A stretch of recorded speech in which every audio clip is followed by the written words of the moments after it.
On this episode of Narcissist Apocalypse, we talk with an abuse survivor named Joanne, and Joanne was raised by a gaslighting, abusive mother. It's a story of intergenerational trauma, mixed messages, minimization, denial, and blame.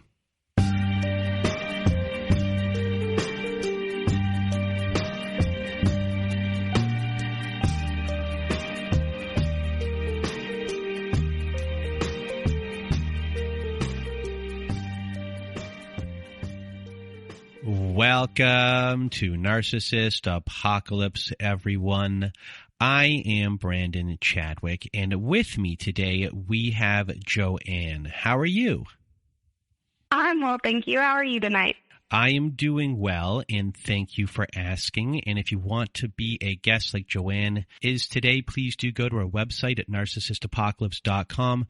Top of the page, there's a button that says guest form. When you click on that button, it takes you to our guest form page, and there you can read all of our instructions and either send us an email at narcissistapocalypse@gmail.com or fill out our guest form and press the submit button, and please send it in the format that we ask for. And a content warning for today's episode. There is talk of childhood sexual abuse in this episode, a graphic description of childhood sexual abuse in this episode, as well as physical abuse. So there is your content warning for this episode. And the interesting thing about this episode is that it has been recorded on two separate occasions.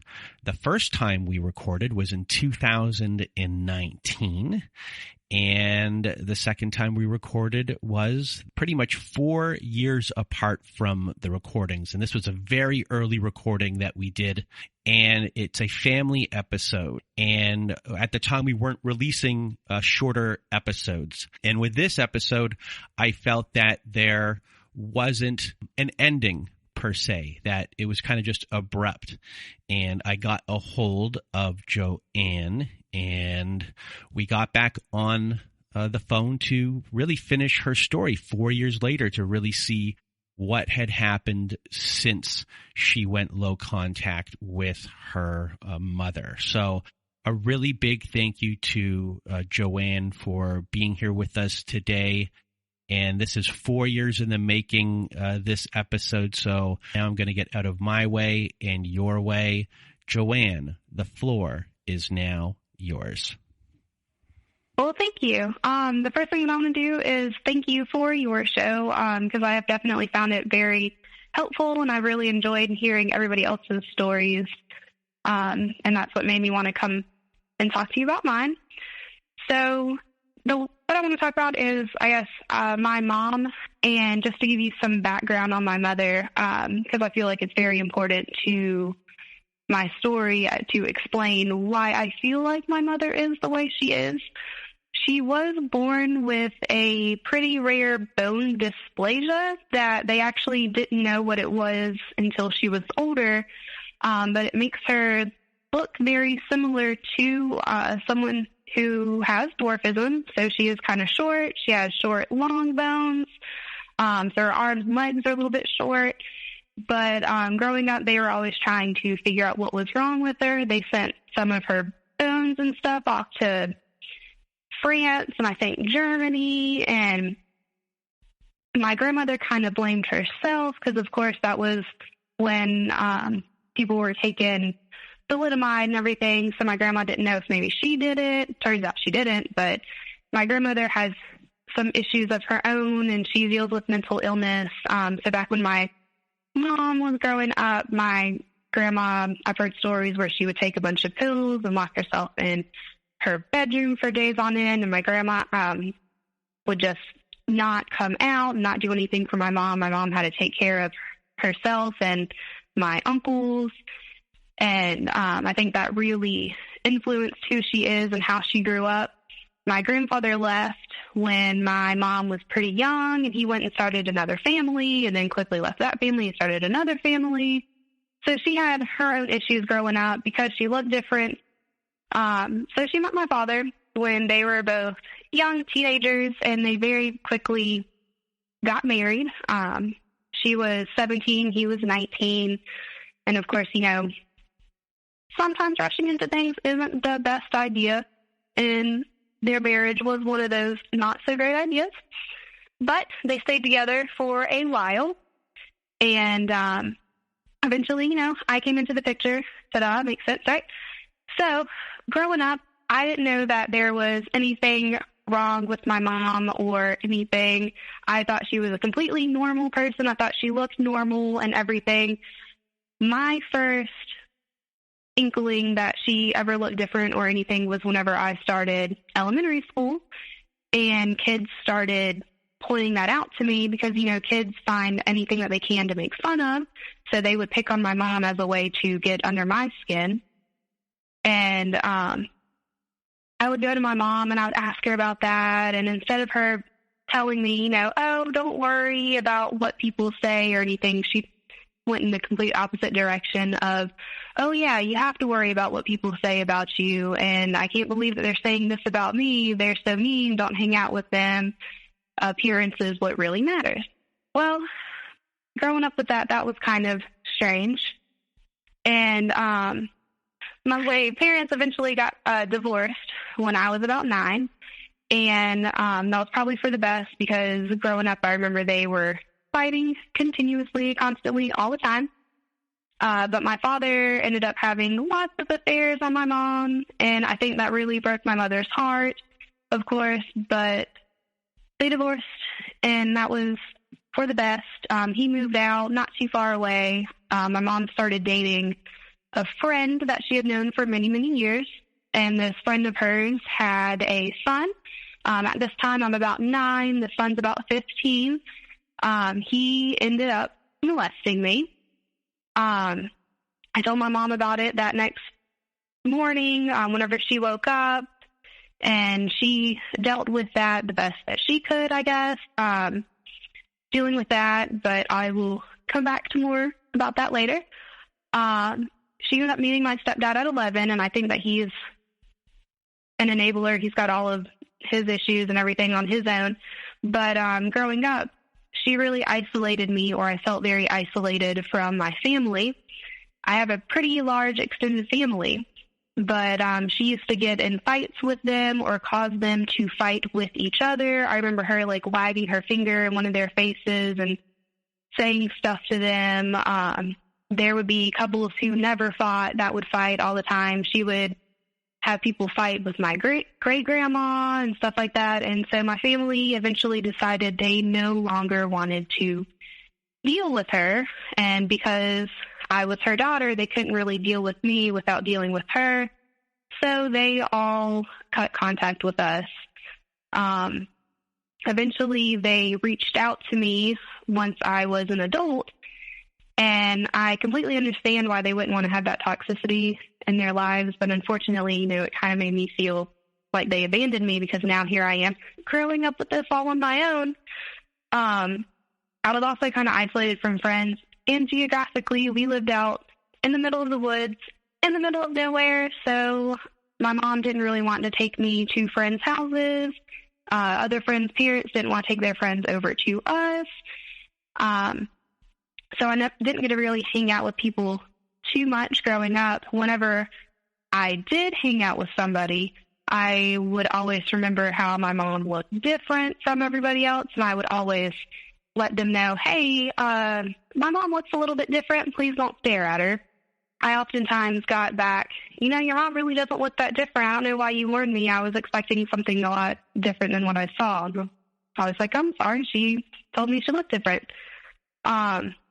Whenever I did have friends come over, I would always have to pay for that kindness later. Something like, oh, remember how your friend such and such came over this weekend? Well, because of that, you need to do this for me. Or remember when I paid for you to go to the prom? Well, now you have to go and do this for me. It was never just a kindness or anything. So just to do a little bit of a roundup, your mother is gaslighting about how she looks. She's holding things over your head. She's shaping your world as being this truth teller in the world, no matter what the truth is. She influences who you hang out with. You also feel for your mom. You know, she's made you feel her trauma here and made it part of your life for you to live. And that's not to say that your mom hasn't gone through trauma, but she's transferring it to you, and you are young, and these things are things you don't always need to hear as a child. So going forward from here, how do things change as you get older? I guess as I was younger, she could kind of control me to do, or tell me to do more things and control me, and I would do whatever. But as I got older, you know, teenagers don't always listen so much. So then she became somewhat more abusive. Sometimes she would yell at me so loudly that I could no longer understand the words that she was saying. It would sound like there were bees in my ears, and I was trying to hear her, and I just couldn't do it. The only time since then that I've heard something that loud was when I was in college, and a fire alarm went off, and we were going down the stairwell, and the fire alarm was echoing all down the stairs. That's how loud she was yelling at me. And then she would make me feel bad about her yelling at me by telling me that she was about to have a heart attack and her blood pressure was getting so high, and if she died, it was my fault because she was so upset with me. I would try and remove myself from the conversation or from anything happening with all this. And instead of her just letting it go, she would follow me into whatever room I went in, because our house didn't really have any locks. The only door that locked besides the outside doors was the bathroom door. So the bathroom kind of became my safe place because that was the only place I could get away from her. But if I went to a bedroom or something, she would either follow me in there and continue yelling at me, or if I got in the bedroom, I would sometimes sit in front of the door, and she would open the door and hit me with the door. And if I didn't immediately move to let her in, she would keep repeatedly hitting me with the door. One time she slapped me in the face really hard. One time she hit me with the remote. So she hit me really, really hard with the remote to the point where you could see the indentations of the buttons in the bruise on my arm. She oftentimes called me a bitch. That was her favorite word for me. So, of course, with all this going on, I grew up thinking that something was wrong with me. She would also gaslight me. We would have a fight, and I would talk to her about it later whenever I calmed down, and she would say, oh, no, that didn't happen. I didn't do this. You said that, and because you said that, that upset me.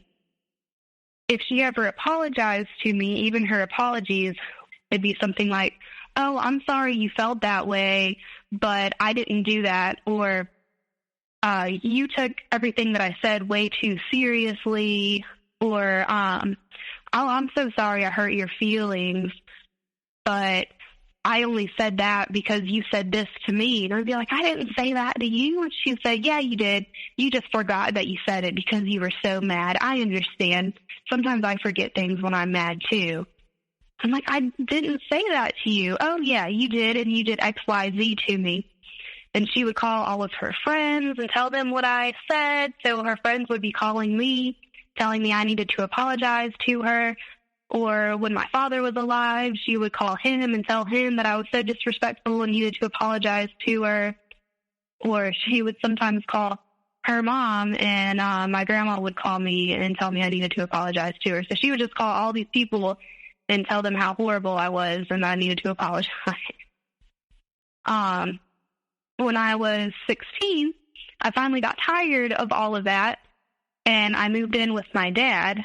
He himself has issues, or had issues. I found out shortly after moving in with him that he was a drug addict and an alcoholic, but instead of moving back in with my mom, I wanted to continue to live with him because I still felt like there was more structure in that house than there was with my mom, and I felt like he loved me more and wanted me there more than she did.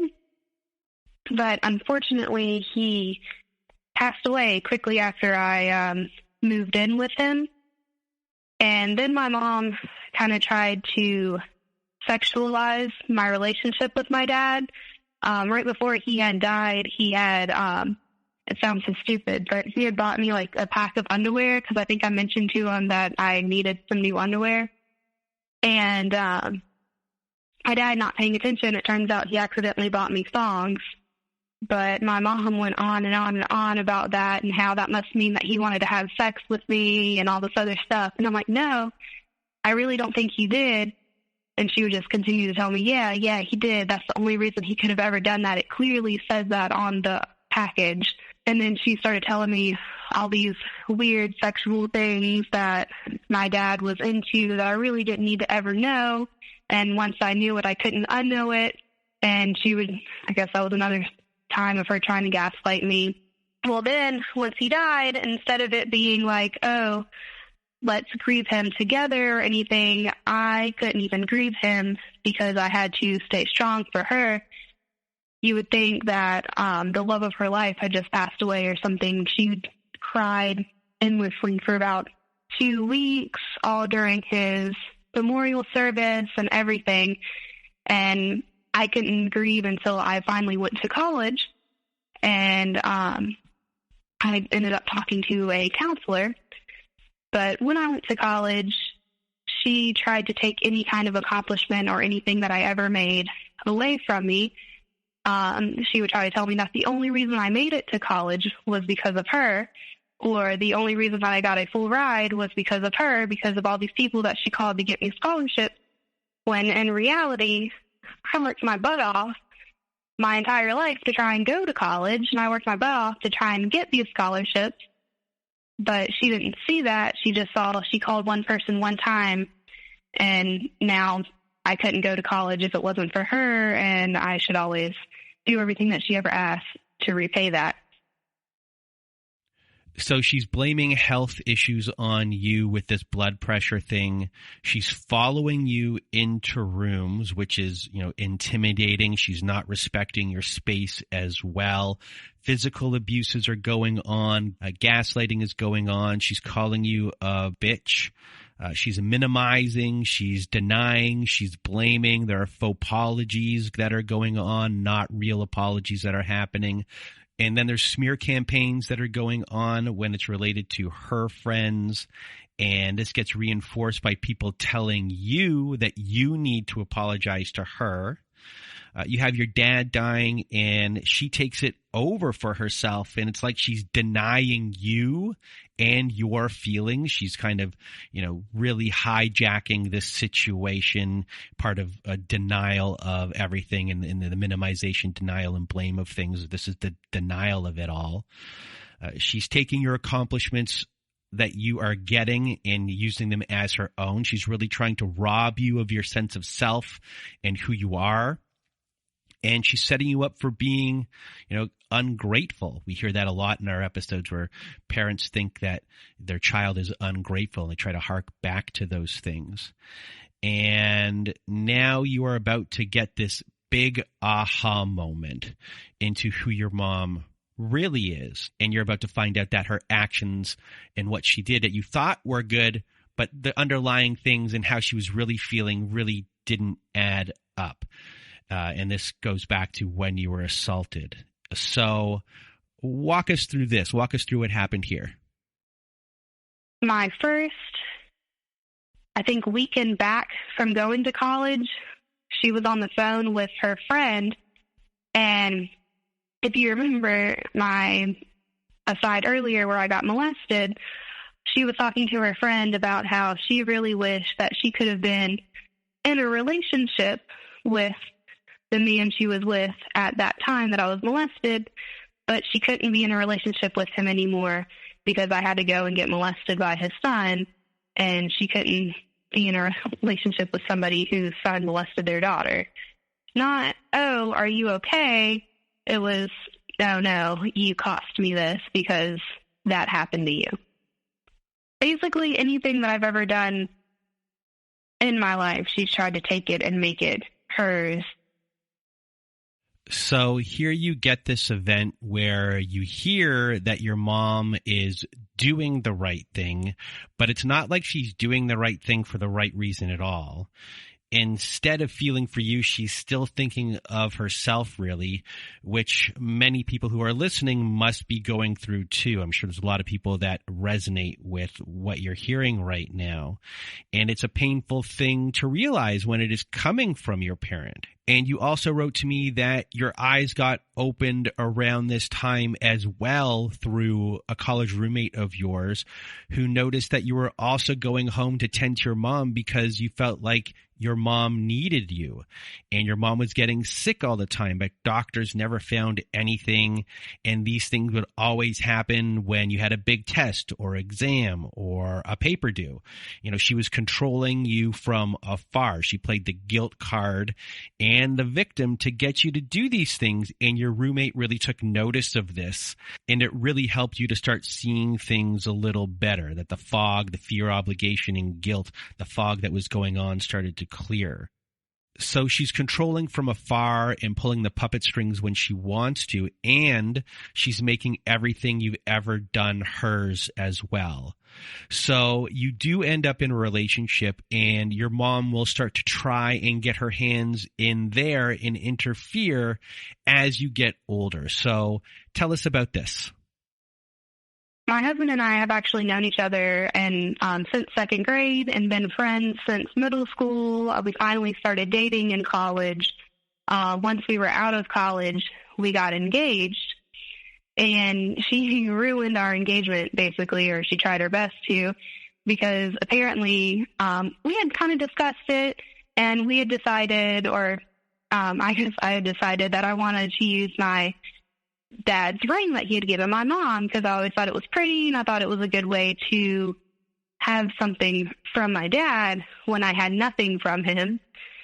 And my husband, or I guess future husband at the time, had the ring for maybe a month or two, but apparently my mom decided that that was too long, and since he hadn't asked me to marry him, that he was a tight ass for not getting his own ring anyway, and that he was trying to steal the ring from her because if he wanted to marry me, he would have asked me by then, when in actuality, he was waiting for the perfect time and he wanted to marry me once we both had jobs and everything that we needed.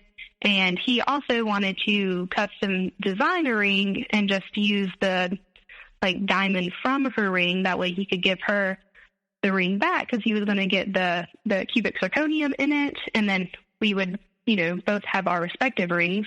But she really didn't like that and went on and tried to break us up. And she would tell me, I really liked it when you were with this guy or that guy. And I'm like, I'm not with them for reasons.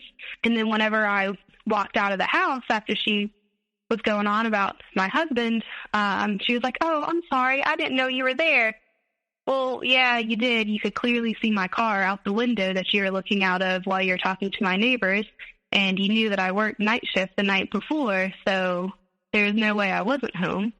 But we eventually got over that, and we went a couple states away to visit my grandma with my mom. My husband and I did with my mom.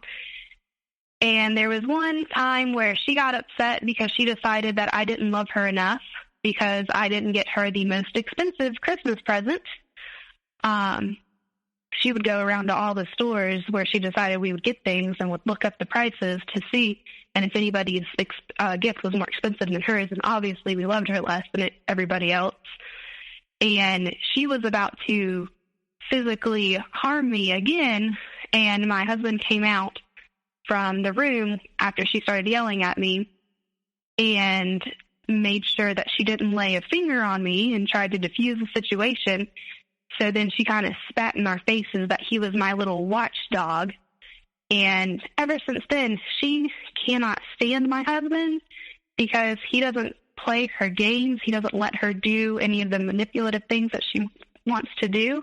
I really enjoy having him in my life, and I'm very thankful for him because he definitely has helped me to heal, I think.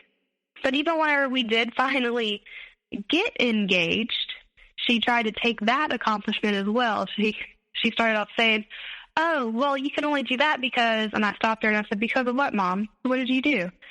And she's like, oh, never mind. She did throw me a bridal shower and everything, but she complained about it the whole time and said she never wanted to do anything like that again. I'm like, well, that's fine. I'm not planning on getting married ever again. So we finally get to our wedding day, and my husband's mother made it to the wedding long before my mother did. She didn't come early to help me get dressed. She didn't do anything. She showed up just with all the other guests, and that was it. And then my husband's mother, again, helped set stuff up. She helped take stuff down because, you know, we were in charge of having to make sure everything was taken down off of the premises and everything. And my mom didn't do any of that. She just complained the whole time about it was too hot. You know, we were outside. Why did we decide to have an outside wedding? Why is everything so long? Her feet hurt. Her dress is hot, blah, blah, blah, the whole night. And, you know, we had come to expect it at that point. So whatever, that's fine. I kind of started, once my husband and I were married, I kind of started moving away from her mother, not location-wise, because she only lives about 5 minutes down the street. But we don't really talk on the phone or anything anymore. We're kind of unofficially low contact. She really only ever calls me if she wants to tell me something that happened in her life. And then she might ask me about my life for one sentence and then completely gloss over anything that I say and continue talking about herself. But after the wedding, we didn't really have any big things happen until my husband and I decided to buy a house. And we had been renting the house that I grew up in, so we'd been renting that from my mom. And instead of her being happy for us for buying our first house, she said, oh, well, you should have contacted us before you ever contacted the real estate agent, because now you're leaving us in a lurch and blah, blah, blah. Well, we knew the real estate process was going to take a long time, and it did end up taking a while. So we weren't really leaving them in a lurch or anything. So why can't you just be happy for me?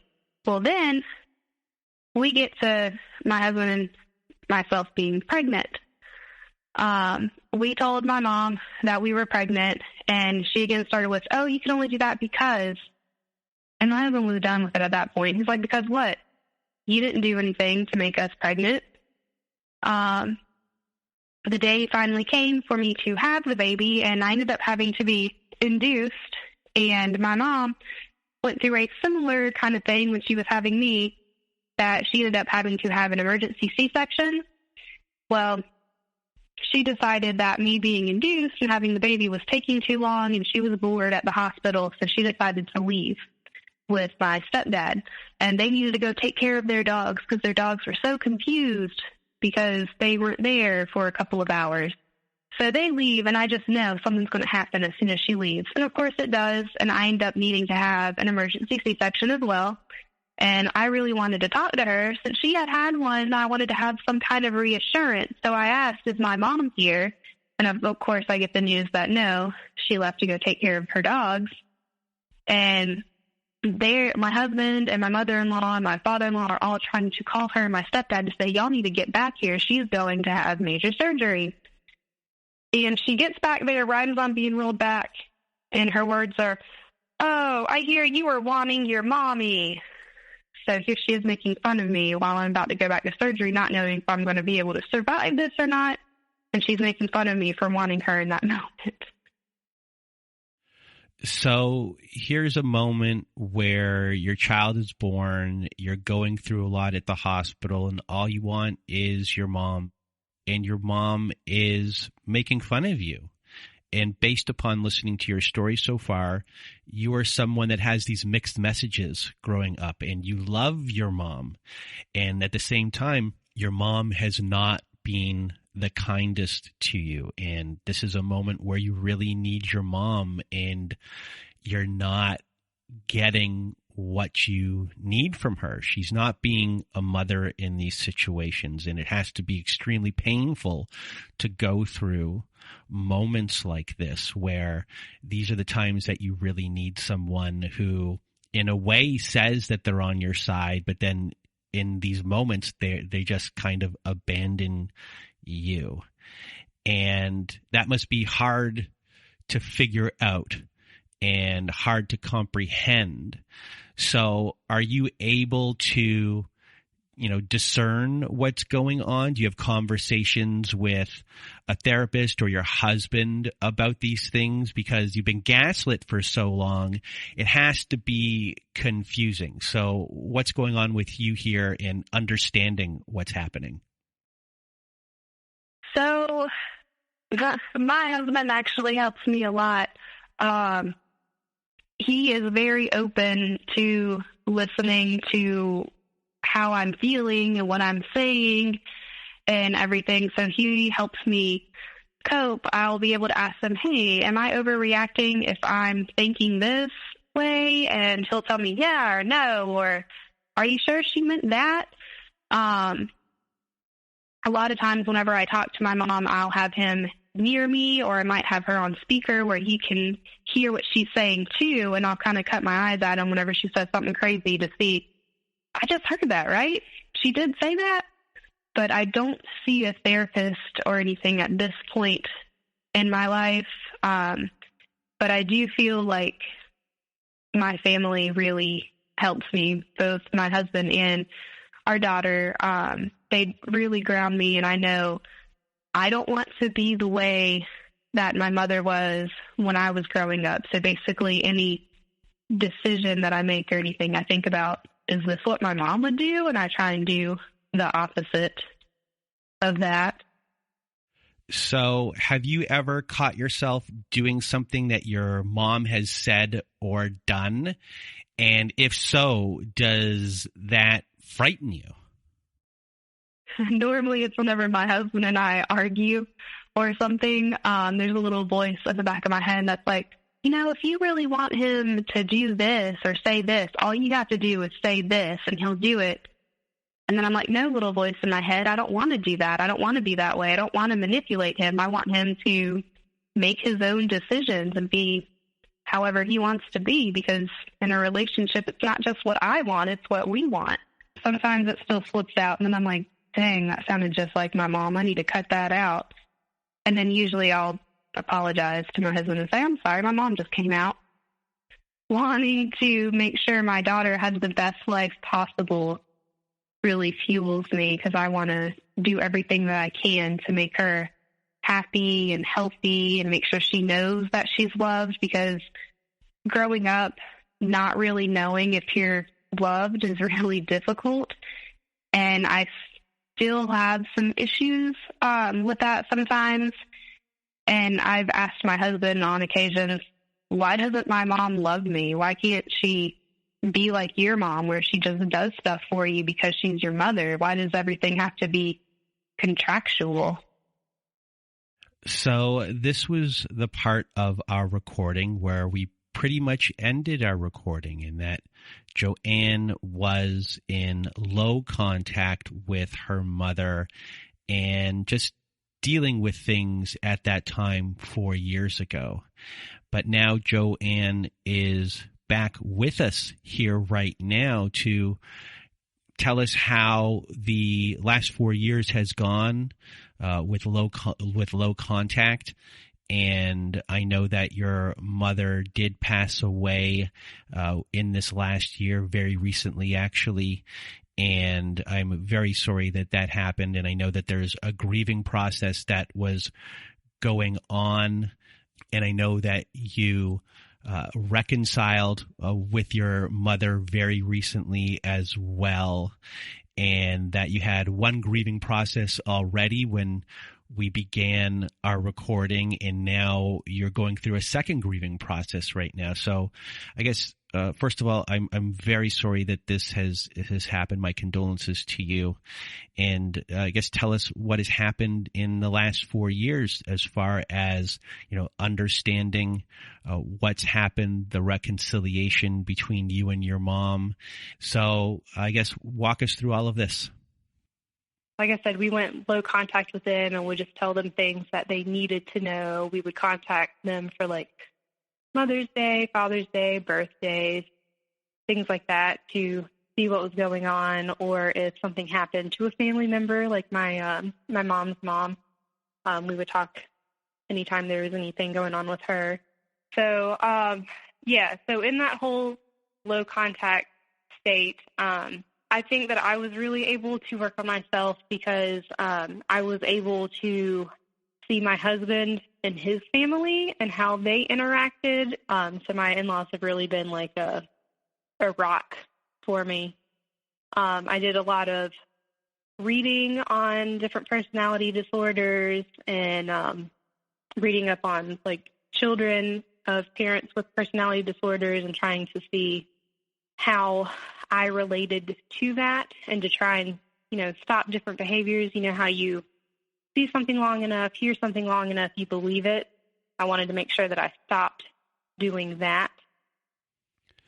And when it came to the low contact with your mom, did you have ups and downs there? Was she trying to, in that low contact, control it a bit? Because, a lot of this story of yours is about your mom and control and being able to pull strings with you and fear, obligation, and guilt that is running you a lot. So were you able in that low contact to have interactions with your mom where you're dealing with her and succeeding in kind of creating boundaries for yourself?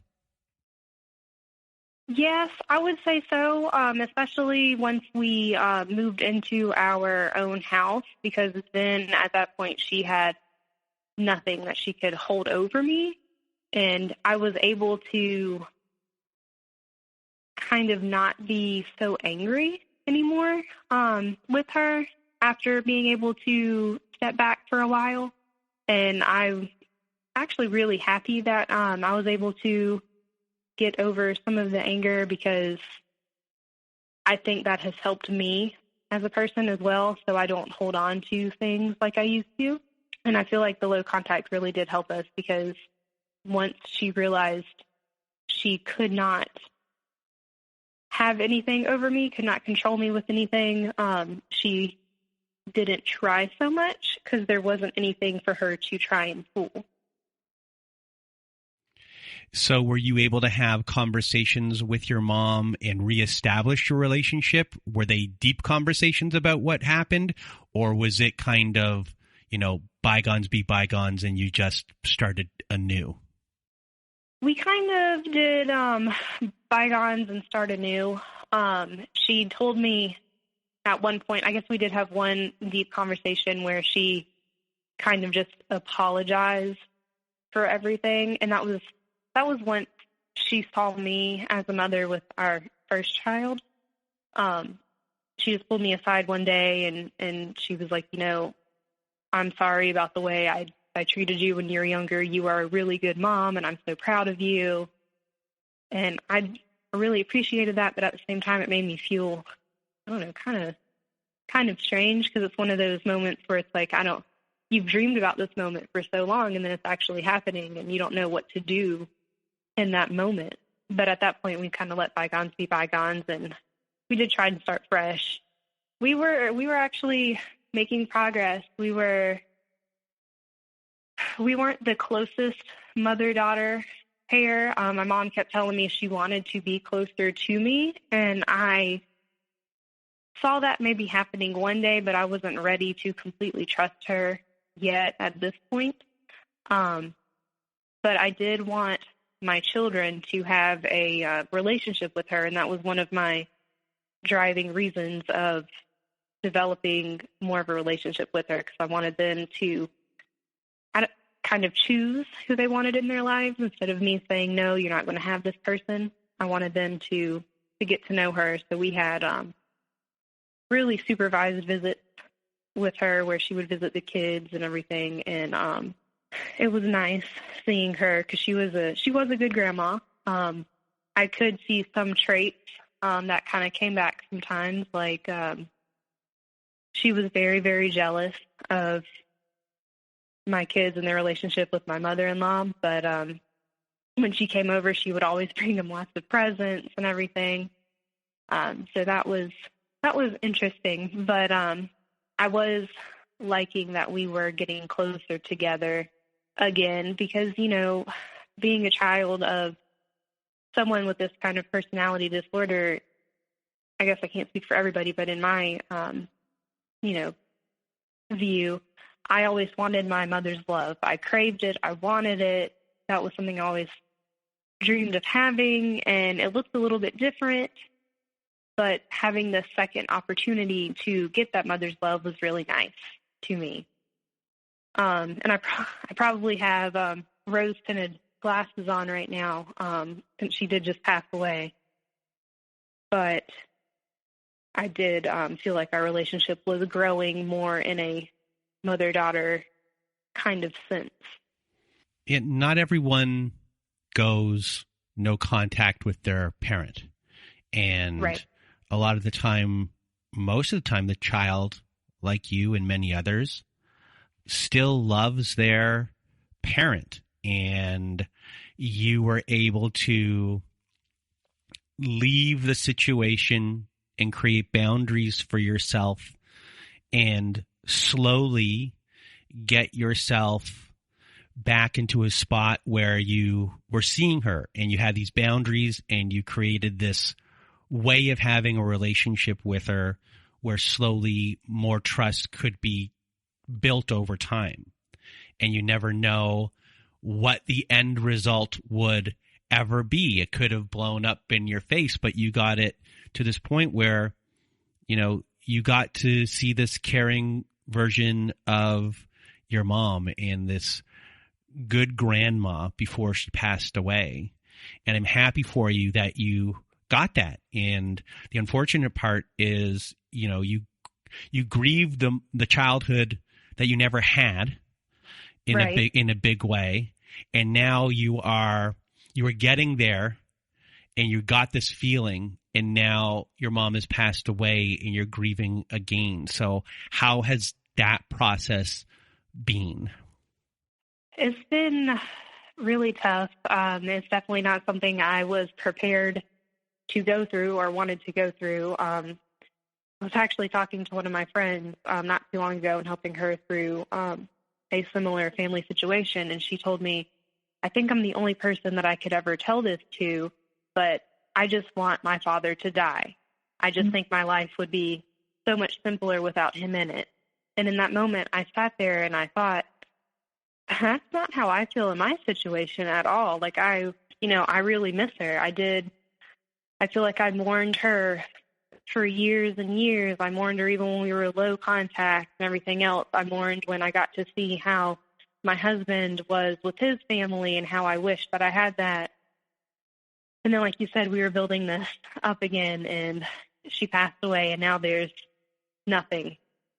Someone once told me when you lose your parents, it's like losing your past. And I can really see how that is true because I lost my father when I was 17. I've lost my mom now, and there's no one that I can go to with questions.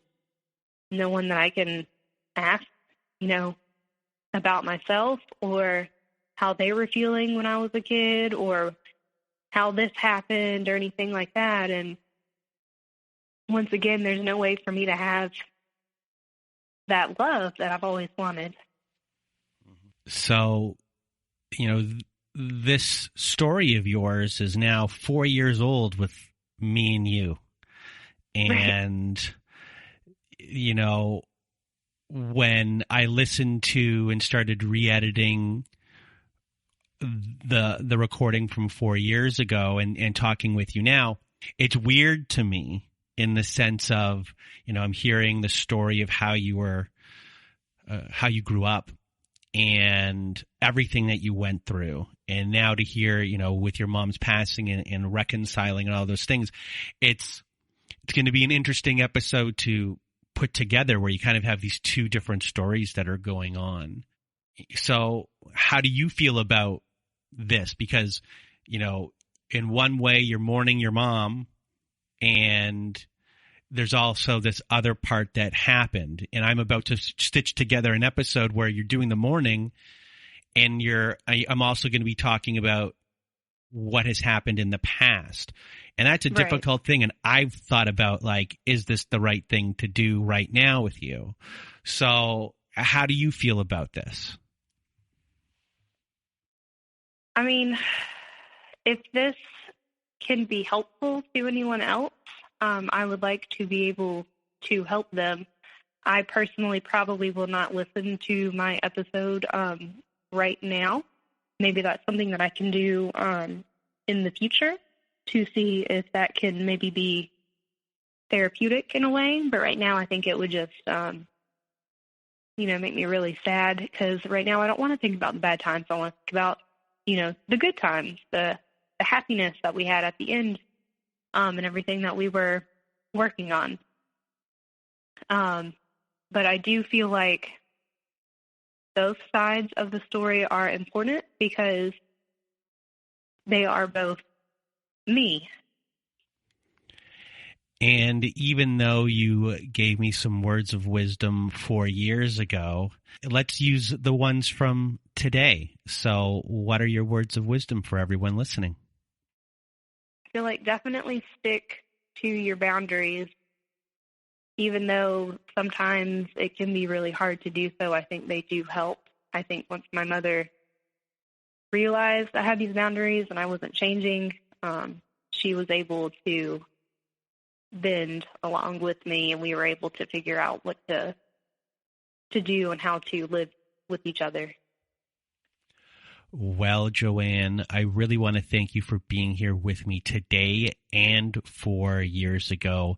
You did this on very short notice, and just a big thank you for sharing your story, and it's going to help a lot of people. So a really big thank you. And once again, my condolences for your loss, and everyone who is listening today is giving you a big hug too. And, your story is going to help a lot of people. So really big thank you from the bottom of my heart for being here with us today.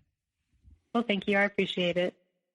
Once again, Joanne, thank you for being here with us today. And if you want to be a guest like Joanne was today, please do go to our website at narcissistapocalypse.com. Top of the page, there's a button that says guest form.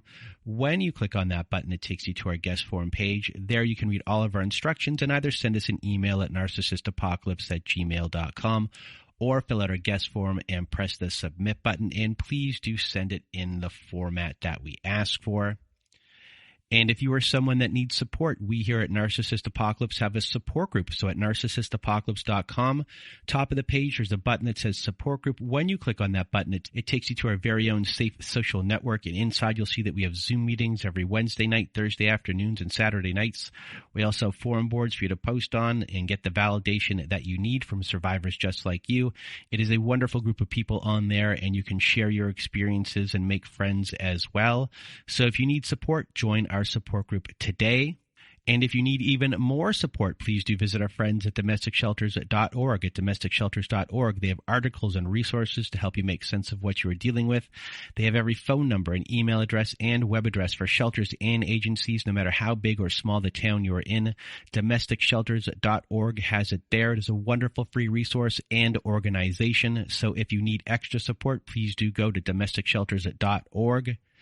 And we have new friends to the show, and it is a place called Shelter Movers, and Shelter Movers can be found at sheltermovers.com. And Shelter Movers helps survivors of domestic violence transition to a better and safer life. It is a volunteer organization, a donor-supported charitable organization as well.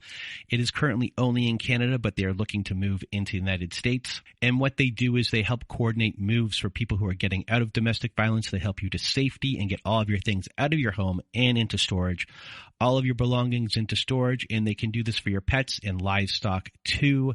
It is a wonderful organization. So if you need help from them or just want to donate to them, please go to sheltermovers.com.